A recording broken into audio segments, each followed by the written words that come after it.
आज आपण भीमाशंकर मंदिराची धार्मिक कथा बघणार आहोत। पौराणिक कथेनुसार भीम नावाचा राक्षस हा कुंभकर्ण आणि कर्कटीचा मुलगा होता। एके दिवशी सह्याद्री पर्वतावर कुंभकर्णाची कर्कटी नावाच्या राक्षसिनी सोबत भेट होते। कुंभकर्ण हा रावणाचा भाऊ असतो। कुंभकर्ण आणि कर्कटी एकमेकांसोबत लग्न करतात। कुंभकर्ण लंकेत निघून जातो, पण कर्कटी मात्र सह्याद्री पर्वतावरच राहते। काही दिवसांनी कर्कटी भीम नावाच्या मुलाला जन्म देते। भीमच्या जन्मानंतर काही दिवसातच प्रभू श्रीराम लंकेत कुंभकर्णाचा वध करतात। ही गोष्ट कर्कटीला कळल्यानंतर ती आपल्या मुलाला सर्व देवदेवतांपासून दूर ठेवते। भीमाला आपल्या वडिलांबद्दल काहीच माहीत नव्हतं, कारण भीमाचा जन्म झाला त्यावेळी श्रीरामाने कुंभकर्णाचा वध केलेला होता।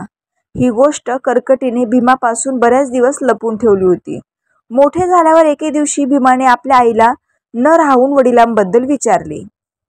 त्यावर कर्कटीने भीमाला त्यांच्या वडिलांबद्दल म्हणजेच कुंभकर्णाबद्दल सांगितले आणि श्रीरामाने त्यांचा वध केल्याचे देखील सांगितले। आपल्या पतीच्या मृत्यूनंतर कर्कटी तिच्या आई वडिलांसोबत राहू लागली। एके दिवशी त्यांनी अगस्त्य मुनीच्या शिष्याची शिकार करण्याचा प्रयत्न केला, तर त्या शिष्याने कर्कटीच्या आई वडिलांचे प्राण घेतले।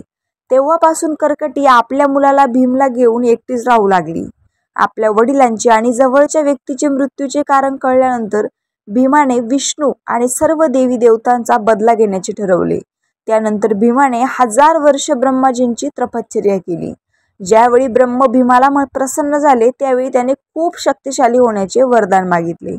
वरदान मिळाल्यानंतर भीम सर्व देवी देवतांना त्रास देऊ लागला। त्यानंतर भीमने पृथ्वीवर धुमाकूळ घालण्यास सुरुवात केली। भीमाने सर्वप्रथम कामरूप देशाचा राजा सुदक्षिणाच्या राज्यावर हल्ला केला आणि राजाला कारागृहात बंद केले। राजा सुदक्षिण शंकर महादेवांचा फार मोठा भक्त होता। राजा सुदक्षिण कारागृहामध्येच शिवलिंग स्थापन करून शंकराची आराधना करू लागला। जेव्हा भीमाला ही गोष्ट कळली तेव्हा तो कारागृहामध्ये आला आणि तलवारीने ते शिवलिंग नष्ट करू लागला। तेव्हा त्या शिवलिंगामधून साक्षात भगवान शंकर अवतरले। राक्षस भीम आणि भगवान शंकरामध्ये युद्ध सुरू झाले आणि शंकराने भीमाचा त्या ठिकाणी वध केला।